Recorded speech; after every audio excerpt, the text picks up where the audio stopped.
अस्सलाम वालेकुम। यासीन आपके साथ हाजिर है इस मॉर्निंग ब्रीफिंग में। आज इस हफ्ते का आखिरी वर्किंग डे है, जुमे का आज दिन है और डेट है आज 17 जुलाई। अच्छा, कल कुछ मेरी अपलोड होने में बहुत ज़्यादा मुझे टाइम लग गया, बहुत सारे लोगों की कॉल आ गई और मुझे इस बात की खुशी भी है कि आप लोग मुंतज़िर रहते हैं कि ये यूट्यूब क्लिप जो है वो आ जाए और उसके बाद जो है मार्केट के हवाले से कुछ खबरें आप लोगों को मिल जाती हैं। तो मेरी भी कोशिश यही रहती है कि जो इम्पोर्टेंट न्यूज़ होती है, जिस बेसिस पे मार्केट मूव करती है, वो आप लोगों के साथ शेयर कर ली जाए ताकि कुछ आप लोगों को भी अपने पोर्टफोलियो को मैनेज करने में सहूलत हो। तो बहरहाल कल हमारे पास बहुत सारी इंपॉर्टेंट न्यूज़ थी। कल ख़ासतौर पे कुछ रिकॉर्डिंग प्रॉब्लम भी हो गई और अपलोड प्रॉब्लम भी रही। और उसमें सबसे इम्पॉर्टेंट कल जो इम्पॉर्टेंट इवेंट रह गया था वो मैंने पीटीसीएल के हवाले से कहा था। पाकिस्तान के पीटीसीएल इदारा जो है उसका पिछले साल जो रेवेन्यू जनरेशन थी वो 3.8 बिलियंस ऑफ रुपीस थी, जबकि इस बार 2.7 यानी 1 बिलियंस ऑफ रुपीस की कमी वाक़ हुई। तो और इसका जो ईपीएस था वो पिछले साल 0.74 रुपीस था, यानी 74 पैसे था, और इस साल जो आया 6 महीने का वो 53 पैसा आया है, जो कि बहुत बुरी परफॉर्मेंस है। पीटीसीएल का बहुत बुरा हाल है और हम ये हमारे सामने कि हमारे घरों में भी जो पीटीसीएल टेलीफोन लगे हुए होते हैं वो कभी उसका ब्रॉडबैंड नहीं चलता, कभी टेलीफोन की लाइन खराब हो जाती है, कभी गड्ढा खुदा हुआ होता है तो लाइनें डिस्कनेक्ट हो जाती हैं। तो बेतहाशा प्रॉब्लम है जिसकी वजह से अब लोग पीटीसीएल पर रिलाई नहीं कर रहे और डिफरेंट टेलीकम्युनिकेशन सर्विसेज को अवेल कर रहे हैं। और ये जो कि हमारा पाकिस्तानी कौमी इदारा है, हमें कोशिश करनी चाहिए कि इस इदारे को बेहतर किया जाए। तो बहरहाल कल की ये रिपोर्ट थी जो कि रह गई थी। अच्छा, इसके अलावा कुछ खबरें कल जो रह गई थी उसमें एक इंपॉर्टेंट इवेंट था कि अमेरिका ने वार्न किया है उन तमाम कंपनीज को जो कि रूस और जर्मनी के दरमियान और रूस और टर्की के दरमियान पाइपलाइन बिछा रहे हैं, यानी गैस पाइपलाइन को बिछा रहे हैं। तो उन तमाम कंपनीज को अमेरिका ने वार्न किया है कि उनको तमाम फैसिलिटीज से महरूम कर दिया जाएगा, हटा दिया जाएगा, और अगर उन्होंने रूस के साथ मिलकर काम करना जारी रखा तो उनके खिलाफ सख्त कार्रवाई की जाएगी। ये कल की रिपोर्ट थी जो कि रिकॉर्डिंग होने से रह गई थी, तो ये आपको मैं दोबारा बता रहा हूं। अच्छा, इसके अलावा चाइना की कल रिपोर्ट बड़ी जबरदस्त आई थी। हालांकि जो पिछला क्वार्टर हमारे पास गुजरा था उसमें 6.8% जीडीपी आया था, बहुत ज्यादा कॉन्ट्रैक्शन पीरियड था, और उसकी वजह ये थी कोरोना वायरस पैंडेमिक की वजह से पिछले 6 महीनों से हमारे पास जो हालात खराब हैं उन बेसिस पे चाइना की रिपोर्ट बहुत खराब चल रही थी। -6.8% था। कल जो मार्केट में रिपोर्ट आई वो 2.5% आना था, लेकिन मार्केट में जो रिपोर्ट आई वो 3.2% आई। इट वॉज टू गुड और ये बड़ी जबरदस्त खबर थी। और अभी आज जो डिफरेंट तज्जियात हो रहे हैं उसमें ये कहा जा रहा है कि बैक इन 1960s या बैक इन 1990 से जब से ये जीडीपी का जो फिगर्स है वो कैलकुलेशन का सिलसिला शुरू हुआ है, उसके बाद चाइना की सबसे बेहतरीन रिपोर्ट आई है। अब मैं आपसे यही जिक्र कर रहा हूं कि ये कोरोना वायरस पैंडेमिक है जो कि काफी दिनों से लोग ये कह रहे हैं कि जनाब ये बहुत बड़ी कॉन्स्पिरेसी है, और इस कॉन्स्पिरेसी के पीछे बहुत सारे लोग जो हैं वो इन्वॉल्व दिखाई देते हैं। और इसके अलावा 2-3 नाम आंखों के सामने बहुत पूरी दुनिया चिल्ला रही है, सोशल मीडिया भरा पड़ा हुआ है कि बिल गेट्स जो कि माइक्रोसॉफ्ट के चेयरमैन हैं थे, और उनकी जो बिल एंड मिलिंडा गेट्स जो फाउंडेशन है उसके तहत बहुत ज्यादा कॉन्स्पिरेसी थ्योरी चल रही है कि जनाब पूरी दुनिया को, जिस तरीके से आज हम देख रहे हैं कि हमारे घर का हर बच्चा यूनिवर्सिटी कॉलेज वो जा नहीं रहे हैं, यूनिवर्सिटी कॉलेजेस में वीरान पड़े हुए हैं और सब लोग बैठे हुए ऑनलाइन क्लासेस ले रहे हैं। और जिस तरीके से हम ये देख रहे हैं कि जो भी इंटरनेट सर्विसेज हैं उनकी मांग में इजाफा हुआ है, टेलीकम्युनिकेशन इंडस्ट्री ग्रोथ कर गई है, और प्लस दूसरी तरफ हमारे पास जो ग्रोइंग सेक्टर है वो फार्मास्यूटिकल कंपनीज है, दवा साज कंपनी, दवा बनाने वाली कंपनी। इसके पीछे यही कॉन्स्पिरेसी चल रही है कि जनाब पहले बिल गेट्स जो है कंप्यूटर फर्म के मालिक थे और फिर उन्होंने फिलैंथ्रोपिस्ट बन गए और बहुत सारी जो मेडिकल की एड के हवाले से जो हेल्थ सेक्टर था उसको उन्होंने कैप्चर किया। और ये कहा जा रहा है, बहुत बड़ा इल्जाम है उनके ऊपर, इनको क्लियर खुद करना चाहिए कि वर्ल्ड हेल्थ ऑर्गेनाइजेशन WHO को सबसे ज्यादा जो फंड करता है, उसको जो ओन करता है वो बिल एंड मिलिंडा गेट्स हैं। तो बहरहाल इसको देखना चाहिए कि ये कॉन्स्पिरेसी थ्योरी कहां तक लाया करती है। और हम ये न सिर्फ हमारे ये अमेरिका और बिल गेट्स की बात कर रहे हैं, आज अखबारों में एक खबर और लगी हुई है कि हुकूमत पाकिस्तान ने यह फैसला किया है कि जनाब जो डिस इंफॉर्मेशन रिगार्डिंग कोविड-19 के हवाले से मीडिया फैला रहा था उसको भी चेक किया जाएगा। यह भी देखा जाएगा कि क्या मीडिया या जो अखबार हैं या जो हमारी जो इलेक्ट्रॉनिक मीडिया है, सोशल मीडिया, इसको चेक एंड बैलेंस में रखा जाएगा कि क्या ये कोविड-19 या कोरोना वायरस के हवाले से जो डिस इंफॉर्मेशन फैलाई जा रही है, क्या इसको किस तरीके से हैंडल करें, किस तरह चेक करें। क्योंकि इस कोविड-19 जो कोरोना वायरस पैंडेमिक की वजह से बिलियंस एंड ट्रिलियंस ऑफ लोगों को लॉसेस हुए हैं, कंपनीज कोलैप्स कर गई हैं, लोगों को ले ऑफ्स करने पड़ गए, लोगों की नौकरियां खत्म हो गई। हमारे पाकिस्तान में आप देख लीजिए, शादी हॉल बंद पड़े हुए, स्कूल बंद पड़े हैं, कॉलेजेस बंद पड़े हैं, millions and billions of rupees को लोगों को लॉस हो रहा है, मुआशी बदहाली हो गई है, सिर्फ किस वजह से? डिस इंफॉर्मेशन की वजह से। इस डिस इंफॉर्मेशन को चेक करना पड़ेगा।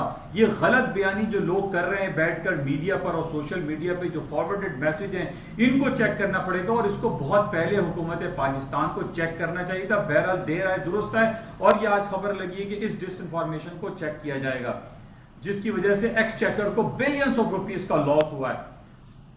तो ये इंपॉर्टेंट है कि जनाब ये कोरोना वायरस की वजह से क्या कुछ हो रहा है। अच्छा, बहरहाल कल की हम बात कर लेते हैं। ये कुछ बातें ऐसी थी जो कि कल की मीडिया से, कल की रिकॉर्डिंग में रह गई थी। कल रात को हमारे पास बड़ी इंपॉर्टेंट एक खबर आई कि जनाब ट्विटर का अकाउंट हैक हो गया है।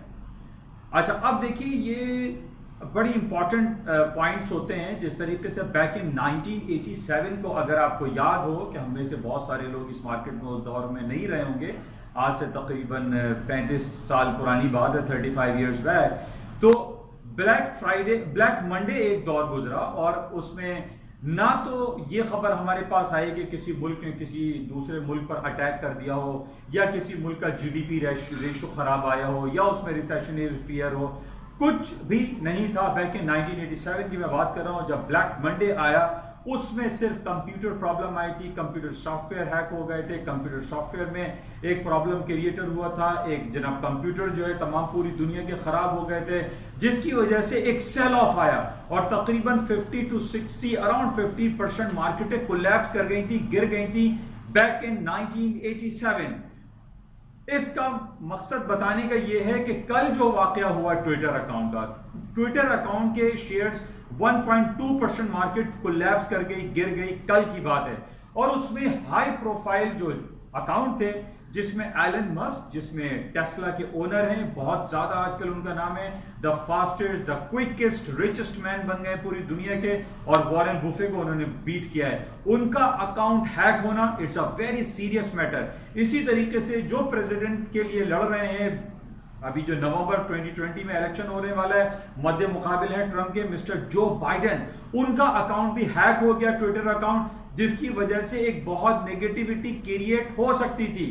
आपको इसका मकसद, इस पॉइंट को आप समझने की कोशिश करें कि ये इलेक्ट्रॉनिक मीडिया के अकाउंट का हैक होना और उन अकाउंट में कोई गलत बयान दे देना, ये पूरी मार्केट को एक रेटल डाउन कर सकता है, मार्केट को कोलैप्स कर सकता है, मार्केट में एक भूचाल जैसी कैफियत बर्पा हो सकती है। इस वजह से इस ट्विटर अकाउंट का हैक होना इट्स अ सीरियस मैटर। और कल बहरहाल ट्विटर ने इसको कंट्रोल किया और उन्होंने बाद में इन्फॉर्म किया कि ट्विटर के 2 और हाई प्रोफाइल अकाउंट्स हैक हो गए। It's a very serious matter और इस पॉइंट को हमें याद रखना चाहिए, इसको रिलेट करना चाहिए बैक इन 1987 में, जब पूरी दुनिया की स्टॉक मार्केटें कोलैप्स कर गई थी। तो बहरहाल इट्स बहुत इंपॉर्टेंट पॉइंट था। अच्छा, इसके अलावा कल हमारे पास एक डिफरेंट चैनल ने, एक नाम मैं नहीं लेना चाहता, उसने ये खबर दे दी कि जनाब फेसबुक की और अल्फाबेट गूगल की कल अर्निंग है। हालांकि ऐसी कोई बात नहीं थी, कल सिर्फ रात को क्लोजिंग पे नेटफ्लिक्स की खबर थी। और ये मैं आपको ये बताना चाह रहा हूं कि अक्सर ये मीडिया अपने आप को, जैसे पाकिस्तान में ये बड़ा आम हो गया है चैनल पे कि जनाब सबसे पहले खबर हमने दी, तो इस चक्कर में, इस रेस में लगने की वजह से इंटरनेशनल मीडिया पे कुछ गलत खबरें कोट करता है और वो फिर बाद में उसकी सॉरी और माफी तलाफी करता है। और इसकी जिंदा मिसाल अभी 2 महीने कबल जब मिस्टर बोरिस जॉनसन, यूके के प्राइम मिनिस्टर, जब उनको कोविड-19 पॉजिटिव आया, तो अब हमारे पाकिस्तानी एक चैनल ग्रुप जिसका डॉन ग्रुप, बड़ा नाम है, उन्होंने ये खबर शाया कर दी कि जनाब बोरिस जॉनसन साहब हलाक हो गए, इंतकाल कर गए और वो कोविड-19 की वजह से। फिर उन्होंने माफी तलाबी की, लेकिन ये गलत तरीक़ाकार है, ये it's not a good practice कि आप पहले गलत खबर दे दें और फिर आप माफी मांगते रहें। इसको सख्त पेनलाइज करना चाहिए, सख्त पेनल्टी देनी चाहिए और इसको वॉच करना चाहिए कि इतने बड़े बड़े जो पैमरा के रेगुलेटरी अथॉरिटी के तहत जो चैनल चल रहे हैं वो गलत खबरें देते हैं, इनको पेनलाइज करना चाहिए। ये मेरी सलाह है, मशवरा है। बहरहाल इसी तरीके से कल बाहर की एक इंटरनेशनल मीडिया था, उसने ये खबर दे दी कि फेसबुक अल्फाबेट गूगल है, हालांकि ऐसा नहीं था। कल रात को नेटफ्लिक्स की खबर थी, नेटफ्लिक्स की जो खबर आई वो अच्छी नहीं थी। हालांकि कल सुबह मेरी आपसे जो राब्ता रहा, मैंने ये इंडिकेट किया था कि नेटफ्लिक्स की खबरें अच्छी आ सकती हैं। अच्छा, अब अच्छी आने की वजह, जैसे कि मैंने आपसे कहा था कि पिछले 6 महीने में कोविड-19 की वजह से पूरी दुनिया कमरों में बैठी हुई थी, ड्राइंग रूम में बैठी हुई थी और उसने होम थिएटर बनाए हुए थे। हर आदमी जो है वो नेटफ्लिक्स को सब्सक्राइब कर रहा था और वो एंजॉय कर रहा था, मूवीज, थिएटर, सिनेमा और ड्रामे और टीवी टॉक शोज, सब कुछ नेटफ्लिक्स पे चल रहा था, जिसकी वजह से नंबर ऑफ सब्सक्राइबर जो है वो बहुत तेजी से बढ़े थे। लेकिन आज जो हमारे पास जो कल रात को खबर आई, उसमें नेटफ्लिक्स की खराब खबर आई है। उसके रेवेन्यू जनरेशन में भी कमी हुई, रेवेन्यू उसका बढ़ गया है जबकि उसका ईपीएस खराब आया है। मैं आपको एग्जैक्ट बताता हूं, कल 10% नेटफ्लिक्स के दाम में कमी आ गई थी और उसके रेवेन्यू जनरेशन जो है 6.15 बिलियन आया, जबकि उसकी फोरकास्ट 6.09 थी। और इसके साथ ही जो ईपीएस की जो रिपोर्ट थी वो खराब आई, एक्चुअल में $1.9 अर्निंग पर शेयर आया, जबकि फोरकास्ट 1.82 थी। तो नेटफ्लिक्स के खराब आने की वजह यह बताई जा रही है कि अब जैसे हम रीओपनिंग की बात कर रहे हैं, कोरोना वायरस के खत्म होने की बातें कर रहे हैं, पूरी दुनिया का माशी पहिया चलने वाला है, जिसकी वजह से अब ये इंडिकेट किया जा रहा है कि नेटफ्लिक्स के सब्सक्राइबर कम होंगे, बढ़ेंगे नहीं। जो बढ़ने थे वो बढ़ चुके कोविड-19 में, लॉकडाउन और शटडाउन की वजह से। तो बहरहाल ये एक नेगेटिव खबर थी, जिसकी वजह से कल रात भी हमने देखा कि पूरी दुनिया की जो स्टॉक मार्केट थी, खासतौर पे अमेरिका की जो स्टॉक्स है वो डाउन साइड पे गए थे।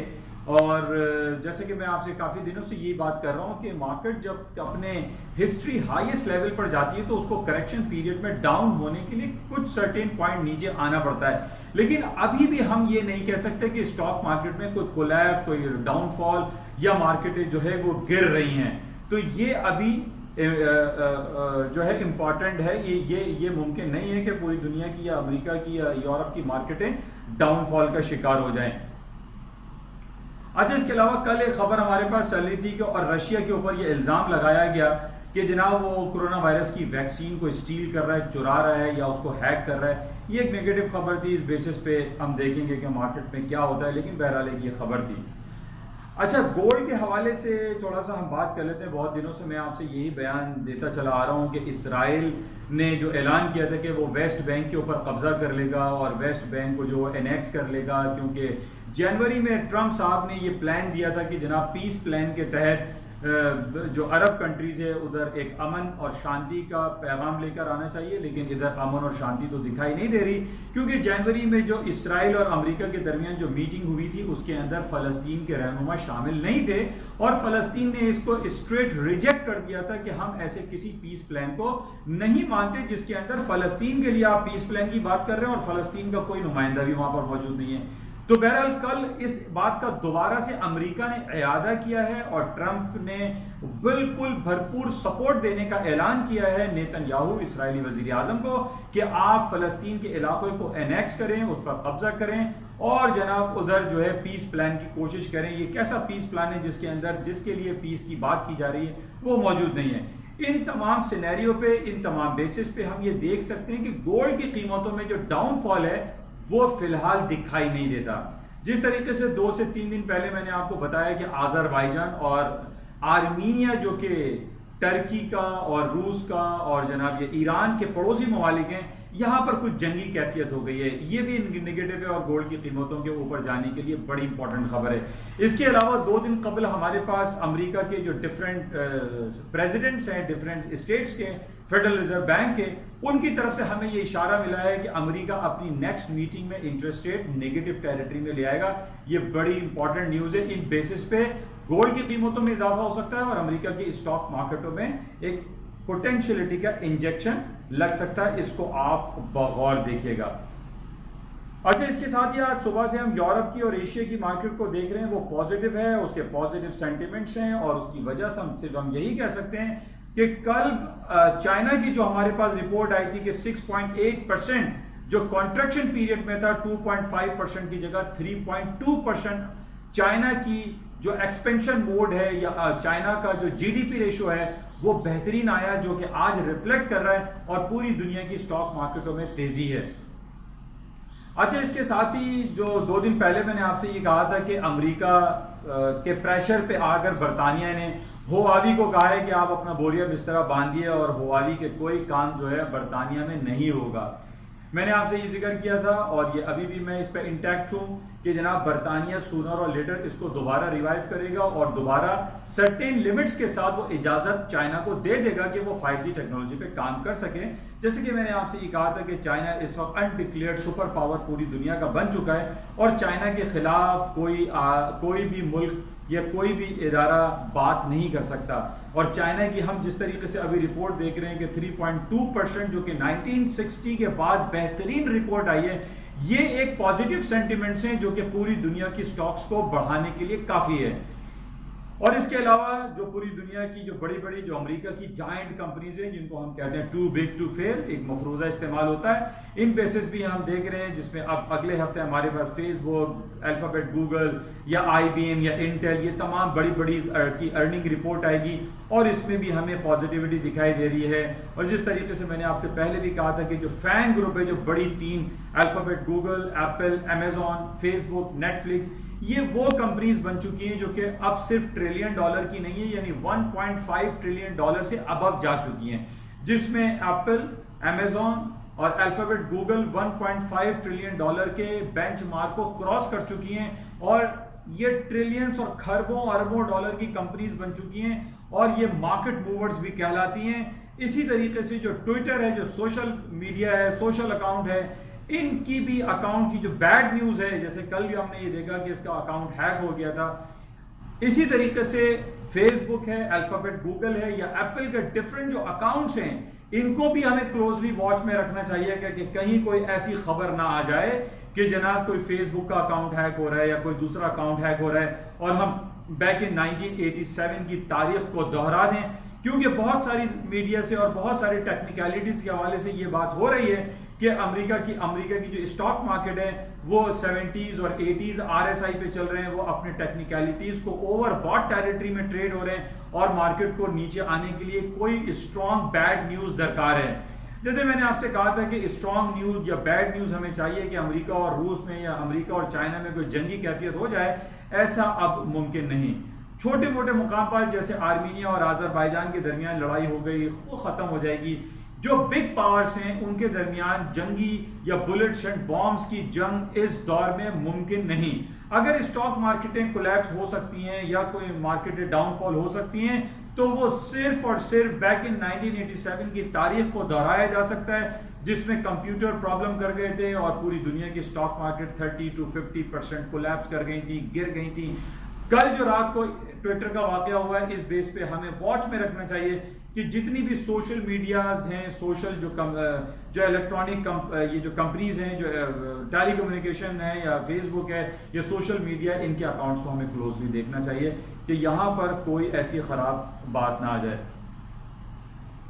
अच्छा, बहरहाल आज बड़ा इंपॉर्टेंट डे है, यूरोपियन यूनियन की समिट हो रही है, इसमें भी कुछ इंपॉर्टेंट इवेंट्स हो सकते हैं और इसको हमें क्लोजली वॉच करना पड़ेगा। अच्छा, इसके साथ ही जैसे मैंने अभी आपको डिसइंफॉर्मेशन पाकिस्तान के हवाले से बयान किया, इसी तरीके से पाकिस्तान के जो एविएशन के मिनिस्टर हैं, मिनिस्टर गुलाम सरवर साहब, इनके खिलाफ टेस्टिफाई होना चाहिए। देखिए, आज अखबारात में ये खबर भरी पड़ी हुई है कि इन्होंने एक बार नेशनल असेंबली में ये बयान दे दिया था कि जनाब पाकिस्तान PIA के जितने भी पायलट्स हैं वो फेक लाइसेंस या जाली डिग्री वाले हैं। अच्छा, इनके इस बयान पे आप देखिए पूरे पाकिस्तान की बहुत ज्यादा जगरसाई हुई। पाकिस्तान इंटरनेशनल एयरलाइन को न सिर्फ यूरोप में बल्कि अमेरिका में और अरब कंट्री में बैन कर दिया गया। उनकी फ्लाइट वहां पर उनको एंटरटेन नहीं किया जा रहा था और उनके सिर्फ इस बयान पे कि गुलाम सरवर साहब ने ये कह दिया कि उनकी डिग्रीज जालीज हैं और उनके बोगस लाइसेंसेज हैं। अब कल जब स्टैंडिंग कमेटी के सामने ये पेश हुए तो इन्होंने कहा कि भाई मैंने फेक थोड़ी कहा था, मैंने तो कहा था ड्यूबियस है। अब देखिए ये लोगों को इसमें घुमा रहे हैं। अब हमारा और पूरे पाकिस्तान का ये मुतालबा है कि जिस तरीके से हम देखते हैं कि यूरोपियन सेंट्रल बैंक में या अमेरिका के सेंट्रल बैंक में, अमेरिका के फेडरल रिजर्व बैंक में या अमेरिका की बड़ी बड़ी कंपनीज को सेनेट की बैंकिंग कमेटी के सामने बैठाया जाता है और उनको टेस्टिफाई किया जाता है, तो व्हाई नॉट कि हमारे मिनिस्टर्स, हमारे जो गवर्नर्स हैं, हमारे जो स्टेट बैंक के गवर्नर हैं या हमारे जो मिनिस्ट्री ऑफ फाइनेंस है या मिनिस्ट्री ऑफ एविएशन है, इनको क्यों नहीं बैठाया जाता, इनको क्यों टेस्टिफाई नहीं किया जाता, इनकी भी टेस्टिमनी होनी चाहिए और इनसे पूछना चाहिए कि ये गलत बयान क्यों देते हैं। अब वो अपने आप को जो है कवर करने की कोशिश कर रहे हैं कि जनाब मैंने फेक नहीं कहा था, मैंने ड्यूबियस डिग्रीज कहा था। ड्यूबियस का मतलब है मुझे डाउट था। अब दिस इज नॉट फेयर। अब इनके इस बयान देने पे हमें millions and billions of rupees का जो लॉस हुआ है पाकिस्तानी एक्सचेकर को, हु इज रिस्पॉन्सिबल? हमारे यहां तो कोई रिस्पॉन्सिबिलिटी लेते ही नहीं।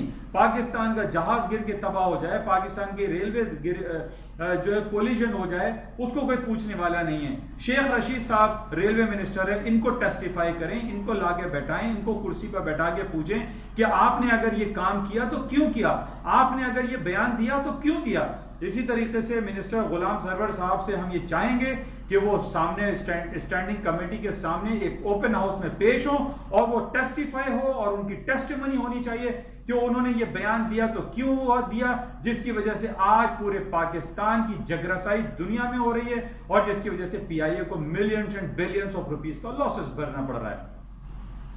तो बहरहाल ये हमारे जो जितने भी मिनिस्टर्स हैं उनसे दरख्वास्त है कि वो तमाम जो बयानात दें वो सोच समझ के दें, क्योंकि ये बड़ी सेंसिटिव और इंपॉर्टेंट उनके पास मिनिस्ट्रीज मौजूद हैं। बहरहाल आज जुमा है, आज कोई इंपॉर्टेंट अर्निंग रिपोर्ट नहीं है, जैसे कि ये पूरा महीना अर्निंग रिपोर्ट का सीजन चलेगा। आज हमारे पास कोई इंपॉर्टेंट अर्निंग रिपोर्ट नहीं है। तो बहरहाल कुछ शाम में रिपोर्ट्स होंगी, उसको हम देखेंगे, लेकिन ओवरऑल सिनेरियो पॉजिटिव है। स्टॉक मार्केट है ऊपर की तरफ जा सकती हैं। गोल्ड की कीमतें अभी $1800 पे चल रही हैं, लेकिन इसमें पोटेंशियल हायर साइड पे जाने का है। मार्केट में बाय करके चांस लेना चाहिए। इसी तरीके से स्टॉक मार्केट में आज ऊपर जाने का पोटेंशियल मौजूद है, क्योंकि चाइना की रिपोर्ट बैक इन 1960 से आज बेहतरीन रिपोर्ट आई है। चाइना की वजह से पूरी दुनिया के स्टॉक मार्केटों में तेजी आ सकती है। तो बहरहाल कल हमारे पास जो रिपोर्ट्स आई थी, मॉर्गन स्टैनली जॉबलेस क्लेम थोड़ा सा खराब आया था, रिटेल सेल्स हमारे पास कल बहुत अच्छी आई थी। ओवरऑल जो पिक्चर है वो पॉजिटिव है और मार्केटें ऊपर की तरफ जा सकती हैं। इंशाल्लाह 2 दिन छुट्टी के बाद यानी सैटरडे संडे आपसे हाजिरी नहीं होती, मुलाकात नहीं होती। संडे नाइट को कोई इंपॉर्टेंट इवेंट होगी तो इंशाल्लाह आपसे मुलाकात होगी। उस वक्त तक के लिए इजाजत दीजिए। जाते हुए आपसे रिक्वेस्ट है कि इस यूट्यूब चैनल को प्लीज सब्सक्राइब करें, लाइक करें और अपने दोस्तों अहबाब में इसको स्प्रेड करें। थैंक यू, खुदा हाफिज।